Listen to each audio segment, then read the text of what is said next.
Hello everyone, welcome to our YouTube channel Education World EW and this is CS Stuti Mahajan. तो आज हम discuss करने जा रहे हैं chapter Indian economy on the eve of independence. Let's see Indian economy on the eve of independence. तो इस chapter के अंदर टॉपिक्स जो कवर किए हुए हैं that are overall features of Indian economy on the eve of independence, state of agriculture sector, industrial sector, foreign trade, demographic profile, occupational structure and infrastructure. तो आज हम अपने इस लेक्चर में कवर करेंगे overall features of Indian economy on the eve of independence and state of agriculture sector. So let's start. As the name suggests, Indian economy means India की condition क्या थी on the eve of independence. हमें independence कब मिली? 1947 में. 1947 से लेके अगर आज हम 2021 के अंदर हैं तो काफी सारी चेंजेस उसमें आई हैं. अगर आप 1947 का पीरियड स्टडी करते हो और आप 2021 की इकोनॉमी चेक करते हो तो बहुत ज्यादा चेंजेस आई हैं और आपको खुद में भी देखने को दिखाई पड़ता है. अब इंडियन इकोनॉमी की कंडीशन क्या थी उस टाइम पर, तो उसी को लेकर इस चैप्टर में बताया गया है. Features of Indian economy on the eve of independence. जब हमें इंडिपेंडेंस मिली थी उस टाइम पर इंडिया की हालत क्या थी. ठीक है, तो क्या क्या कंडीशंस फीचर्स हैं उसकी. First one, stagnant economy. Stagnant means stand still. ठीक है, तो उस टाइम पर जो हमारी इकोनॉमी थी that was stagnant. There was very slow or no economic growth in the country. As a result of stagnation, there was unemployment, death and suffering due to lack of food. उस time पर जब हमें independence मिली थी कोई economic growth जो थी नहीं थी, या अगर थी भी तो वो ना के बराबर थी. एज अ रिजल्ट उसका क्या हुआ, अगर आपकी इकोनॉमी ग्रो ही नहीं कर रही तो अनएम्प्लॉयमेंट होगी, जॉब अपॉर्चुनिटीज नहीं है, अनएम्प्लॉयमेंट है तो फूड आपको नहीं मिल रहा है, तो उसकी वजह से डेथ हो रही है. Next, backward economy. Indian economy was a backward and per capita income was very low and India it was just rupees 230 from 1947 to 1948. उस टाइम पर अगर इकोनॉमी अपनी एक तो थी स्टेगनेंट, बिल्कुल ही खड़ी हो गई. ठीक है, और उस टाइम पर जो अपनी इकोनॉमी थी that was also backward economy थी और हमारे जो पर कैपिटा इंडिया की जो इनकम थी that was only 230 rupees. Agriculture backwardness. अगर आपको पता हो तो हमारा जो इंडिया है, इंडिया की मैक्सिमम जो अर्निंग है वो क्या है, एग्रीकल्चर से. लेकिन अगर हमारी एग्रीकल्चर इकोनॉमी है और एग्रीकल्चर ही बैकवर्ड है तो बताओ हमारे जीडीपी क्या होंगे. With 70% of people engaged in agriculture, its contribution to GDP was only 50%. 70% population हमारी एग्रीकल्चर में. ठीक है, और जीडीपी का पार्ट कितना है कंट्रीब्यूशन में, 50%. Productivity and production too were extremely low. उस टाइम पर हमारी जो प्रोडक्शन है बहुत कम थी, जो प्रोडक्टिविटी है बहुत कम थी. दैट इज वाई हम लोग मेजर किसके ऊपर रिलाय करते थे, इंपोर्ट्स के ऊपर. हमारी इकोनॉमी क्या थी, इंपोर्ट ओरिएंटेड, जो चीज सही है बाहर से इंपोर्ट कर लो. ठीक है, तो धीरे धीरे ट्रेंड चेंज हुआ. इंडिया ने अपनी जो कंजम्पशन है उसको इंडिया के अंदर ग्रो करवाना शुरू किया ताकि हमारी जो लोकल नीड्स हैं उसको मीट आउट किया जा सके इंडिया के अंदर, और देन हम एक्सपोर्ट की और हो बाहर से इंपोर्ट करें. और आज की डेट में उस टाइम पर क्या होता था, अगर हम 1947 की सिचुएशन को कंपेयर करते हैं आज के साथ, उस टाइम पर क्या होता था, हर चीज इंपोर्ट हो रही थी, बाहर से हम दूसरे कंट्री से इंडिया में मंगवा रहे थे. और आज क्या है, आज हम इंडिया से एक्सपोर्ट कर रहे हैं. Industrial backwardness. तो मतलब हर तरह से आपको देखने में मिल रहा है इकोनॉमी स्टेगनेंट है, बैकवर्ड है, एग्रीकल्चर भी बैकवर्ड है. इंडस्ट्रियल बैकवर्डनेस, इंडस्ट्रियल जो लगी हुई थी that was also backward. Industrial sector was not developed. There was a lack of basic and heavy industries in the country. जो इंडस्ट्रियल सेक्टर है उस टाइम पर वो तो बिल्कुल ही डेवलप नहीं हुआ था। अगर हम कह रहे हैं कि हमारी इकोनॉमी जो थी वो एग्रीकल्चर इकोनॉमी थी, तो एग्रीकल्चर के अंदर भी मैनुअल सारा काम चल रहा था। और जो इंडस्ट्री है, इंडस्ट्री के अंदर कहीं पर भी कोई मशीनरी या कुछ किसी तरह के वो टूल्स नहीं थे। तो इंडस्ट्रियल सेक्टर जो था काफी बैकवर्ड था उस टाइम पर। Wide spread poverty, the people in the country could not even meet their basic needs, that is food, shelter and clothing. Unemployment and illiteracy were other issues faced by the country. तो क्योंकि हमने बोला economy, हमारी जो economy है that was depended upon the agriculture, और agriculture हमारे जो लोग हैं एग्रीकल्चर इनकम के ऊपर डिपेंड करते हैं। एग्रीकल्चर ही बैकवर्ड है, उनके पास इनकम नहीं है, तो पॉवर्टी होना बट नेचुरल है। तो लोगों की जो बेसिक नीड्स थी उस टाइम पर, रोटी कपड़ा मकान, तो वो भी मीट आउट नहीं कर पा रहे थे। अनएम्प्लॉयमेंट था, इलिटरेसी थी, तो ये कई सारे इश्यूज उस टाइम पर कंट्री ने फेस किए। Then poor infrastructure, infrastructure like communication, transport, power और एनर्जी वाज अंडर डेवलप्ड। उस टाइम पर किसी भी तरह का कोई इंफ्रास्ट्रक्चर नहीं था। आज अगर हम देखते हैं 2021 के अंदर हम देखते हैं बड़े बड़े मॉल्स हैं, फ्लाईओवर्स हैं, ये सब चीजें हम देखते हैं, तो दैट इज कॉल्ड कि हमारा इंफ्रास्ट्रक्चर जो है वो बहुत अच्छा है, डेवलप हो रहा है। तो उस टाइम पर ऐसी कुछ भी फैसिलिटीज नहीं थी। इवन के ट्रांसपोर्ट के नाम पर आज हमें कहीं जाना है, कहीं पे भी हमें जाना है, लेटेस्ट सपोज हमें दिल्ली या बेंगलुरु में जाना है, तो हम 1 घंटे की फ्लाइट से या 2 घंटे की फ्लाइट से हम लोग वहां पर पहुंच सकते हैं। बट उस टाइम पर इस तरह की कोई भी फैसिलिटीज नहीं थी। Then major dependence on imports, जो कि मैंने पहले ही बोला, क्योंकि अपना एग्रीकल्चर बैकवर्ड है, इंडस्ट्री बैकवर्ड है, दैट मींस अपने इंडिया के अंदर कोई भी ग्रोइंग कैपेसिटी उस टाइम पर नहीं थी। तो हम लोग मेजर डिपेंड कहां पर कर रहे थे? इंपोर्ट्स पर। हम क्या कर रहे थे? दूसरी कंट्री से इंपोर्ट करवा रहे थे सब सामान। As a result of industrial backwardness in the country, several consumer goods like medicines were imported from abroad। क्योंकि हमारी इंडस्ट्री जो थी वो बैकवर्ड थी, हमारी इंडस्ट्री में प्रोडक्शन जो है नहीं कर पा रहे थे, हम प्रोडक्शन कैपेसिटी को मीट नहीं कर पा रहे थे, तो इसी के लिए हम क्या कर रहे थे? कई सारे कंज्यूमर गुड्स जो थे वो बाहर से इंपोर्ट कर रहे थे। Next, limited urbanisation. Urbanisation means urbanisation कहते हैं कि अर्बन एरिया डेवलप होना। तो उस टाइम पर जो अर्बनाइजेशन थी बहुत ज्यादा लिमिटेड थी, मींस लोग सारे रूरल एरियाज को ही बिलोंग कर रहे थे। Majority of the population lived in villages, meaning that they lacked opportunities outside agriculture। Means लोग जो थे वो रूरल एरियाज में, विलेजेस के अंदर ही रह रहे थे। तो उनको, जो लोग विलेजेस के अंदर रह रहे हैं, इवन के आज भी ऐसे गांव हैं जहां पर लोगों को सिर्फ एग्रीकल्चर और एग्रीकल्चर के साथ ही वो लोग कंसर्न है, उसके बाहर हटके उन्होंने दुनिया ही नहीं देखी। बट उस टाइम पर तो सारी की सारी पॉपुलेशन जो थी, जो विलेजेस में रह रही थी, तो उन लोगों के पास अपॉर्चुनिटी क्या थी? सिर्फ एक एग्रीकल्चर ही, और उसके बाहर उन्होंने हटके कुछ देखा ही नहीं था। कॉलोनियल इकोनॉमी, आज India was a British colony, British has exploited Indian economy for their own benefits. तो अगर आपको पता है कि 1947 में हमने जो इंडिपेंडेंस ली थी, ब्रिटिशर्स से ली थी, तो उन्होंने इंडिया को बहुत बुरी तरह से एक्सप्लॉइट कर रखा हुआ था। ठीक है, तो ये थी हमारी फीचर्स जब इंडिया को इंडिपेंडेंस मिली, उस टाइम पर इंडिया की इकोनॉमी की क्या हालत थी, तो इसके अंदर हमने ये कवर किया है। तो आप लोगों को कैसे लर्न करना है features of Indian economy on the eve of independence, जो मैंने फर्स्ट 2 पॉइंट्स लिखे हैं, जैसे जो हेडिंग दी है स्टेगनेंट इकोनॉमी, तो आपको इसी तरह से हेडिंग्स लर्न करनी है। Once you learn the headings, एक बार ही आपने इसका कंटेंट पढ़ लिया, कंसेप्ट समझ लिया, तो आपको अंदर लिखना खुद ही आ जाएगा।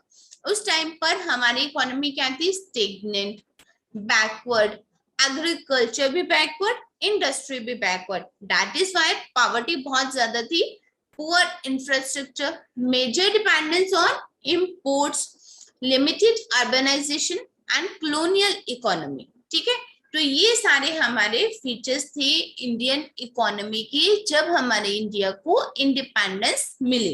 अब जो सेकंड टॉपिक आज हम कवर करना चाह रहे हैं इसी के अंदर, that is agriculture on the eve of independence. ठीक है, तो इसके अंदर हमने क्या बोला, ये जो चैप्टर है इसको डिवाइड किया हुआ है, इसके अंदर 7 पार्ट्स हैं।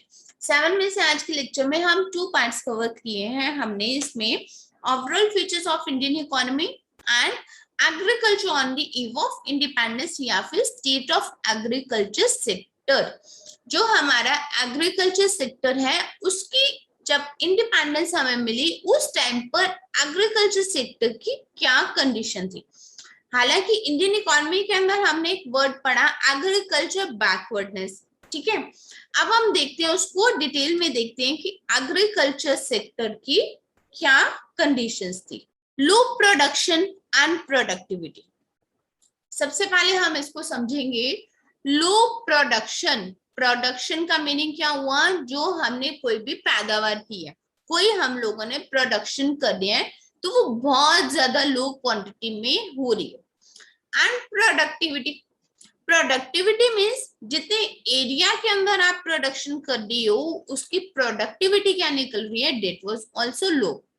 इसका रीजन क्या है, उस टाइम पर कोई खाद नहीं डाल रहे हो आप, आपकी प्रोडक्शन कैसे इंक्रीज होती है, जब आप उसकी पूरी टेक केयर कर रहे हो, उसके अंदर आपने सॉइल देखी कैसे सॉइल है, सॉइल के अंदर जो आपको वहां पर खाद वगैरह चाहिए आपने वो डाली, उसको पानी दिया, तो तभी जाकर आपकी जो प्रोडक्शन है वो अच्छी ग्रो करेगी।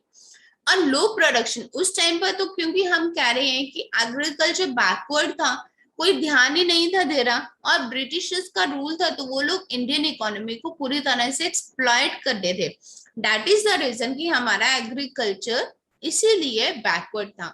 जिस इंडिया को सोने की चिड़िया शुरू से हम सुनते ही आए हैं, ब्रिटिशर्स ने उस सोने की चिड़िया को बिल्कुल खत्म कर दिया। बट आज अगेन एग्रीकल्चर सेक्टर जो है वो काफी ग्रो कर गया है। Low production and productivity, production refers to the total output and productivity refers to output per hectare and both were very low at the time of independence। दूसरे clear किया है कि प्रोडक्शन का मीनिंग क्या है, टोटल आउटपुट आपकी क्या हुई, कितनी आपकी टोटल प्रोडक्शन हुई है, and productivity refers to output per hectare land, कि इतने हेक्टेयर लैंड के पीछे कितनी प्रोडक्शन हुई है। तो दोनों ही बहुत कम थी इंडिपेंडेंस के टाइम पर। Next, high degree of uncertainty, uncertainty means जिसको आप फोरकास्ट नहीं कर सकते हो। Agriculture in India was heavily dependent on the rainfall due to the lack of permanent means of irrigation, dams, wells and no efforts by Britishers were made to strengthen the agriculture sector. तो जिस समय हमें independence मिली थी उस time पर agriculture totally dependent था rainfall के ऊपर। कहीं पे भी आपको पैदावार करनी है, आपने अगर सब कुछ डाल दिया, जब तक आप पानी नहीं लगाओगे अपनी फसल को तो अपनी जो फसल है वो अच्छी नहीं होने वाली है। हम इंडिया में भी हम सुनते हैं कि बारिश नहीं हुई, ठीक है, इस वजह से फसल अच्छी नहीं हुई, या फिर जब लाइट के कट्स आते हैं तो लाइट के कट्स क्यों लगते हैं, क्योंकि वो सारी इलेक्ट्रिसिटी गांव को दी जा रही है। गांव को क्यों दी जा रही है, जिसे हम सुनते हैं कि गांव को दी जा रही है ताकि वो पानी वहां पर, जिसे पंप्स, जिसे पंजाबी में बोलते हैं बम्बियां, कि ताकि वो लगा लें ताकि वो पानी उनके खेतों में जा पाए ताकि उनकी फसल अच्छी हो। इसलिए शहर के अंदर लाइट के कट्स दिए जाते हैं और पर्टिकुलर उसकी अनाउंसमेंट की जाती है कि समझ में इतने इतने आर के आपके लाइट के कट्स लगेंगे, क्योंकि उतने टाइम की जो इलेक्ट्रिसिटी है वो गांव को दी जाती है, एक्स्ट्रा इलेक्ट्रिसिटी उनको दी जाती है ताकि वो खेतों में पानी लगा सके और उनकी पैदावार अच्छी हो। बट उस टाइम पर जो फार्मर्स थे they were only dependent upon the rains। अगर बारिश हुई तो उनकी फसल अच्छी होगी, अगर बारिश नहीं हुई तो उनकी फसल अच्छी नहीं होगी। तो हाई डिग्री ऑफ अनसर्टेनिटी थी। उन्होंने सारा खर्चा कर दिया, उन्होंने सीड्स लगा दी, उन्होंने सारी टिलर्स ने अपनी मेहनत लगा दी, बट क्योंकि बारिश नहीं हुई तो उनको आउटपुट नहीं मिले, उन्होंने उसके अल्टरनेट वेज कोई नहीं रखे हुए थे उस टाइम पर। तो ये एक और वजह थी जिसकी वजह से हमारी लो प्रोडक्शन जो होती थी। Next, the dominance of subsistence farming. तो सबसे पहले मैं आपको समझा दूं सब्सिस्टेंस फार्मिंग का मीनिंग क्या है। सब्सिस्टेंस मीन्स रिटेन करना अपने लिए। The dominance of subsistence farming means उतनी ही फार्मिंग करनी जितनी आपको अपने लिए जरूरी है। मीन्स आपका एरिया है, आप अपने लिए सिर्फ कर रहे हो जितने से आपका घर चल सके। तो अगर आप उससे ज्यादा नहीं करोगे प्रोडक्शन तो आप मार्केट में सेल नहीं कर पाओगे। Subsistence farming means the farming that is done just to meet the basic needs of the farmer. Farmer की बेसिक नीड्स के लिए एंड हिज फैमिली, सिर्फ उसने अपनी फैमिली के लिए प्रोडक्शन की है। In India, subsistence-based farming was done, resulting in little or no surplus left for sale, meaning that there was a lack of commercial outlook. This led to the backwardness of the agriculture sector and the nation. क्या हुआ? The dominance of subsistence farming. Subsistence farming means farmer ने सिर्फ अपने लिए और अपनी family के लिए प्रोडक्शन की है, ठीक है। इसका सबसे पहले उनके पास जितनी लैंड होगी उसी के ऊपर तो फार्मिंग कर पाएंगे। उनके पास लैंड कम है इसलिए उन्होंने उसके ऊपर प्रोडक्शन कम आई है। अगर उनके पास लैंड है भी है तो रेन के ऊपर डिपेंड कर रहे हैं तो भी उन्होंने प्रोडक्शन उतनी ही कर पाए हैं जो कि उनकी फैमिली की नीड्स को पूरी कर सके। जब उनके प्रोडक्शन ही बहुत ज्यादा नहीं है, जितनी उन्होंने प्रोडक्शन की उतनी उन्होंने घर के अंदर यूज कर ली। जब उनके प्रोडक्शन ही ज्यादा नहीं है तो वो मार्केट में क्या सेल करेंगे, और जब मार्केट में ही नहीं जाएगा तो एग्रीकल्चर सेक्टर आपका बैकवर्ड ही रहेगा। जब मार्केट में उनकी कोई प्रोडक्शन गई नहीं तो उनको उसके बदले कोई मनी मिली नहीं, उनको कोई पैसे नहीं मिले। जब उनको पैसे नहीं मिले तो वो नेक्स्ट दोबारा से सीड्स कैसे वो लगाएंगे वो सारा। So that is also the reason for the agriculture backwardness. Next, difference or gulf between the owners of the soil and the tillers of the soil. तो सबसे पहले हम इसके अंदर मीनिंग समझते हैं। owners of the soil means जो जमीन है उसका ऑनर कौन है, and the tillers of the soil जो जमीन है उसके अंदर जिसने फसल लगाई है वो कौन है। अब जरूरी तो नहीं कि ऑनर खुद जाके अपनी जमीन में फसल लगाए या बीज बोए, या that is not really important. तो ऑनर अलग होता है और टिलर्स अलग होते हैं। The owners of the soil share the output with the tillers but they did not share the cost of production. The owners were simply interested in increasing their income in terms of share of output. जो honour है, ठीक है, उसने output तो share कर दी tillers के साथ but उसने कॉस्ट ऑफ प्रोडक्शन नहीं की। दैट मीन्स कि जो टिलर्स हैं वो उसकी फसल में आए लगाने के लिए, तो जो ऑनर है उसने क्या किया, जितनी आउटपुट हुई उसमें से उसने उतनी आउटपुट उसको दे दी जिससे कि उसका सिर्फ घर चल सके। दैट मीन्स सिर्फ वो अपनी रोटी पानी चला सके, ठीक है। जो ऑनर है वो इंटरेस्टेड है कि उसकी इनकम बढ़ जाए क्योंकि उसकी जितने प्रोडक्शन हुई उसने क्या किया बाकी मार्केट में सेल कर देगा, बट वो टिलर को सिर्फ उतनी देगा जिससे कि वो अपनी रोटी चला सके। अब वो रोटी चला सके उसके पास टिलर के पास कोई एक्स्ट्रा इनकम ही नहीं है, तो टिलर डिपेंड करेगा पूरी तरह से ओनर के ऊपर, जैसे वो कहेगा वो वैसे करेगा। For tillers agriculture was a source of subsistence and for the owners it was a source of income without investment, creating a wide economical gap between the two. Tillers के लिए एग्रीकल्चर से जो आया है that was a source of subsistence. Tiller ने खेती बाड़ी की, ऑनर ने उसको जितनी एग्रीकल्चर प्रोड्यूस दी उससे सिर्फ उसने अपना घर चलाया, ठीक है। And for the honours it was a source of income, और ओनर के लिए जितनी बाकी प्रोड्यूस आई वो सारी की सारी ओनर ने रख ली, उसने उसको मार्केट में सेल किया विदाउट इन्वेस्टमेंट, उसने उसको मार्केट में सेल किया और उसके पास पैसे आ गए। तो टिलर जितना गरीब था और गरीब होता गया, ऑनर जितना अमीर था वो और अमीर होता गया। तो इस तरह से इन दोनों के अंदर बहुत ज्यादा गैप जो बनता गया, क्योंकि टिलर को आपने दिया ही उतना से कि उसने सिर्फ अपने पेट भरा, उसके पास कोई सेविंग नहीं है, कोई सेविंग नहीं है, तो टिलर हर तरह से डिपेंड करेगा ओनर के ऊपर। और जब उसको रोटी ही नहीं मिल रही है तो उसके अलावा कोई स्टडीज और ये वो अदर चीजों के लिए वो सोच ही नहीं सकता। जो ओनर है उसने सिर्फ टिलर को उतना ही दिया जिससे वो अपना पेट भर पाए, और बाकी जितनी प्रोडक्शन हुई उसने मार्केट के अंदर उसको सेल। तो इसकी वजह से इन दोनों के अंदर, owner of the soil and tiller of the soil के अंदर बहुत ज्यादा गैप जो आना शुरू हो गया। Next, small and fragmented holdings. छोटे छोटे होल्डिंग्स मीन्स लैंड होल्डिंग्स। यहाँ पर अगर आपके पास जितना लैंड है उसी के ऊपर तो आप खेती बाड़ी कर सकते हो, तो यहाँ पे क्या है, लोगों के पास लैंड ही छोटे थे। There were small and fragmented land holdings leading to low output at a high cost of production. Therefore, land holdings were uneconomical. तो क्या कह रहा है, लोगों के पास लैंड ही छोटे थे। अगर लैंड ही छोटे थे तो लीडिंग टू लो आउटपुट, जितना लैंड होगा उसके ऊपर उतनी ही तो प्रोडक्शन कर पाओगे। अगर लैंड छोटा है तो प्रोडक्शन कम है, जब आपकी प्रोडक्शन कम है तो कॉस्ट ऑफ प्रोडक्शन आपकी नेचुरल है, बट नेचुरल है कि आपकी इंक्रीज होगी। कभी भी आप थोड़ा काम करते हो उसकी कॉस्ट ऑफ प्रोडक्शन ज्यादा होती है, जैसे जैसे आप वॉल्यूम बढ़ाते हो कॉस्ट ऑफ प्रोडक्शन डिक्रीज होती है, वॉल्यूम इंक्रीज कॉस्ट डिक्रीज। तो अगर आपका वॉल्यूम कम है तो कॉस्ट अप जाएगी हमेशा। नेक्स्ट, जमींदारी सिस्टम और land revenue system under the British Raj. Again मैं आप लोगों को बोल रही हूँ, जब भी आपने इसको पढ़ना है, अगर आपने ये लेक्चर सुन लिया तो आपको कंटेंट क्लियर हो जाएगा। जब भी आपने इसको पढ़ना है सबसे पहले इसको समझो कि इसका कंटेंट क्या है, कंटेंट के अंदर हमने क्या दिया है। तो जब भी आपने जमींदारी सिस्टम, अब ऐसा नहीं है इस जमींदारी सिस्टम के अंदर मैंने कुछ अलग लिखा होगा, रियल लाइफ के अंदर अगर आपने जमींदारी सिस्टम सुना है कि जमींदारी सिस्टम ये होता है तो बस उसी को ही हमने इंग्लिश के अंदर ये ड्राफ्ट किया हुआ है। तो वही है, कंटेंट क्लियर होना चाहिए और देन कंसेप्ट आपको ऑटोमेटिकली क्लियर हो जाएगा।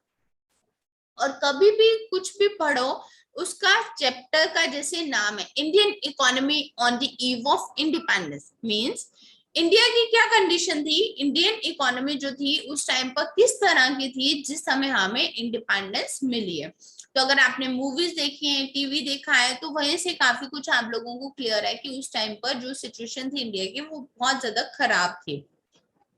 देन उसके अंदर हम लोग फीचर्स में आए, देन उसके अंदर हम लोग एग्रीकल्चर सेक्टर को अब हम स्टडी कर रहे हैं। तो एग्रीकल्चर सेक्टर के जो बैकवर्डनेस के रीजंस हैं वो ये सब रीजंस है। अब इसके अंदर हम आए जमींदारी सिस्टम के ऊपर। तो जमींदारी सिस्टम जैसे कि हम नॉर्मल लैंग्वेज में जमींदारी सिस्टम जो हम लोगों ने देखा हो, तो इसके अंदर भी आपको वही चीज मिलेगी। During the British rule a unique land revenue system was introduced in India. Under this system, a triangular relationship was set up between the government and the owners and the tillers of the soil. अभी हमने दो word पढ़े थे पीछे, owner of the soil and the tillers of the soil. अब इसके अंदर एक और आ गए गवर्नमेंट, गवर्नमेंट, ऑनर्स, टिलर्स, तो ये तीन लोग आ गए। This system was called the zamindari system. तो इसको क्या बोलते हैं, zamindari system. Features of the zamindari system are as follows. Zamindar मतलब जो जमीन के मालिक हैं। Zamindar were organised as the permanent owners of the soil. तो जो ऑनर है उसको क्या बोला जाता है, जमींदार। ठीक है, जमीन, जमीन मीन्स लैंड, लैंड के जो ऑनर्स है उसको बोला जाता है zamindar. Zamindar were recognised as the permanent owners of the soil. Next, zamindars had to pay fixed sum or revenue to the government as land revenue, and if they are unable to do so, they stood in danger of losing their rights. जो जमींदार है उसकी land है, जमींदार ने government को एक fixed सम पे करना है, that is called a land revenue. Zamindars were free to extract as much as they want from the tillers of the soil as they wished and could. अब इस पॉइंट को पिछले पॉइंट के साथ रिलेट कर लो। पिछले पॉइंट में क्या था, difference between the honours of the land and the tillers of the soil. इसके अंदर एक और आ गया वर्ड, ऑनर, टिलर के साथ आ गया गवर्नमेंट। टिलर ने खेती बाड़ी की कहां पर, लैंड के ऊपर। लैंड कौन है? जमींदार। जमींदार ने गवर्नमेंट को क्या देना है? Land revenue. तो इसीलिए जो हमने क्या पढ़ा था, गैप क्यों आया? जो जमींदार है उसकी लैंड के ऊपर जितनी प्रोड्यूस हुई, टिलर्स ने की जितनी प्रोड्यूस हुई, जमींदार जो है ओनर, वो टिलर को सिर्फ उतना देता है जिससे कि वो अपना पेट भर सके। बाकी जितने प्रोड्यूस आ गए वो जमींदार की हो गई। जो जमींदार है वो क्या करते हैं, पहले गवर्नमेंट को लैंड रेवेन्यू देगा और बाकी का सारा उसकी पॉकेट में जाएगा। तो इस सिस्टम को क्या बोला जाता था? जमींदारी सिस्टम। तो जमींदारी सिस्टम के साथ अब हम देखते हैं problems with the zamindari system. तो प्रॉब्लम क्या थी इसके साथ? Unlimited exploitation of the tillers of the soil by the zamindar. तो जमींदार जो वो क्या कर रहे थे? Unlimited exploitation of the tillers. तो जो टिलर्स थे उनकी एक्सप्लॉयटेशन कर रहे थे। High rates of land revenue to be paid by tillers. तो टिलर्स जो थे वो बहुत ज्यादा लैंड रेवेन्यू पे करते थे। अल्टीमेटली तो टिलर्स ही पे कर रहे हैं ना, क्योंकि टिलर्स को सिर्फ वो कितना दे रहे हैं? सिर्फ अपना पेट भरने के लिए। तो बाकी तो टिलर्स की पॉकेट से जा रहे हैं एक तरह से। Tillers were reduced to the status of landless laborers, resulting in earning just to meet the basic needs. और टिलर्स के पास सिर्फ पेट भरने के लिए है, तो उसके अलावा तो वो सोच ही नहीं पाएंगे कि कोई अपना लैंड परचेज कर सके या कुछ, तो उनको लैंडलेस लेबरर्स का टैग दिया गया। तो इसी वजह से हमने पिछले पॉइंट में क्या डिस्कस किया कि इकोनॉमिकल गैप जो था वो ऑनर और टिलर के बीच में बहुत ज्यादा बढ़ता गया। तो इस सारे को उन्होंने अब नाम दे दिया जमींदारी सिस्टम। फर्स्ट पॉइंट में पहले हमने इसको डिस्कस किया, difference between the owners of the land and the tillers of the soil. Then उसी सिस्टम को क्या बोला गया? जमींदारी सिस्टम। तो इसको आपको बड़े ध्यान से, ऑनर का लैंड है, बीच में कौन है? ऑनर। ऑनर के नीचे कौन है? टिलर। ऑनर के ऊपर कौन है? गवर्नमेंट। ऑनर और है ये ट्रायंगुलर में। ऑनर लैंड का ऑनर है जिसके ऊपर सारी प्रोड्यूस हुई है, उसने सिर्फ टिलर को कितना दिया? जितना उसको पेट भरने के लिए जरूरी है। और उसने दिया गवर्नमेंट रेवेन्यू, वो भी उसने टिलर से ही काट दिया, वो उसने दे दिया गवर्नमेंट को रेवेन्यू। और बाकी जितनी प्रोड्यूस थी वो सारी की सारी किसकी हो गई? Owner. Next, forced commercialisation of agriculture. अब हम देखते हैं, अभी तक हमने क्या पढ़ा? Agriculture backwardness. एग्रीकल्चर के अंदर प्रोडक्शन बहुत कम है, प्रोडक्टिविटी बहुत कम है। फोर्स्ड कमर्शियलाइजेशन ऑफ एग्रीकल्चर की अब की गई, मतलब एग्रीकल्चर के अंदर कमर्शियल क्रॉप्स को इंट्रोड्यूस किया गया forcefully. Commercialisation mean that there was shift from cultivation for self consumption to market, means shift from subsistence cultivation to cultivation of cash crops for the market. Britishers ने क्या बोला कि जो हम कर रहे हैं एग्रीकल्चर, जैसे हम लोग यहाँ पर राइस, पैडी, जो भी हम लोग ग्रो कर रहे हैं, उस वो तो चाहिए हमें अपने कंजम्पशन के लिए। तो उन्होंने उसकी जगह उनको बोला cash crops. Cash crops means जिन क्रॉप्स को सेल करके कैश मिलेगा, ठीक है। तो उन्होंने शिफ्ट कर दिया कि आप सब्सिस्टेंस कल्टीवेशन में जो हम खेती बाड़ी कर रहे हैं अपने कंजम्पशन के लिए, हम अपने कंजम्पशन के लिए कौन सी करेंगे? राइस करेंगे, वीट करेंगे, ठीक है। तो उसने उसको कन्वर्ट कर दिया, शिफ्ट कर दिया कैश क्रॉप्स में, उन क्रॉप से जिससे कि उनको बेनिफिट होगा। जैसे उस टाइम पर इंडिगो की कल्टीवेशन करनी शुरू कर दी, ठीक है। How was this done? The farmers were forced to accept the advance payments for the cultivation of the indigo, as it was used by the textile industry in Britain for the purposes of dyeing or bleaching. Farmers को उन्होंने advance payment कर दी कि आप यहाँ पर Indigo की cultivation करोगे, क्योंकि जो इंडिगो था वो ब्रिटेन के अंदर यूज होता था टेक्सटाइल इंडस्ट्री में डाई और ब्लीच करने के लिए। अब फार्मर्स को उन्होंने फोर्स कर दिया कि वो एडवांस पेमेंट ले ली। अब एडवांस पेमेंट उन्होंने क्यों ली? क्योंकि उनके पास पैसे नहीं है, उनको पैसे मिल रहे हैं तो उन्होंने एडवांस पेमेंट ले ली। अब उन्होंने पैसे ले लिए तो उनको इंडिगो की कल्टीवेशन करनी पड़ेगी।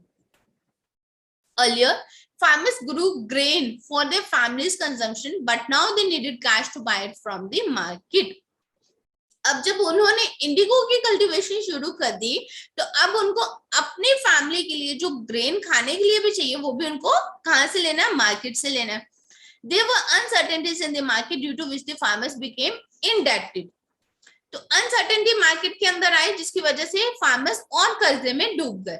This indebtedness of farmers lead to the stagnation and backwardness of the agriculture. Again इससे क्या हुआ, एग्रीकल्चर बैकवर्ड हो गया. Conclusion, all these reasons combined show that the agriculture sector on the eve of independence was backward and stagnant. क्या किया इसके अंदर मैं आपको समझाऊं.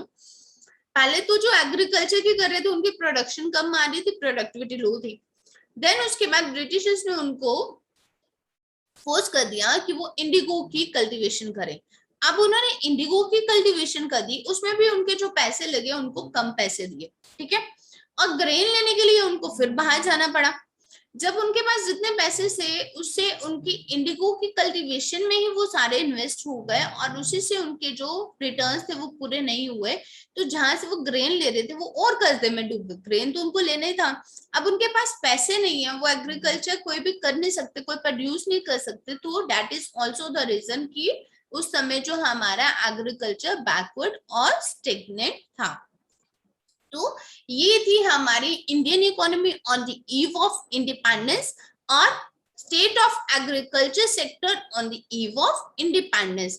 तो इंडियन इकोनॉमी भी उस टाइम पे हमारी बैकवर्ड स्टेगनेंट थी और एग्रीकल्चर सेक्टर भी हमारा उस टाइम पर बैकवर्ड स्टेगनेंट था.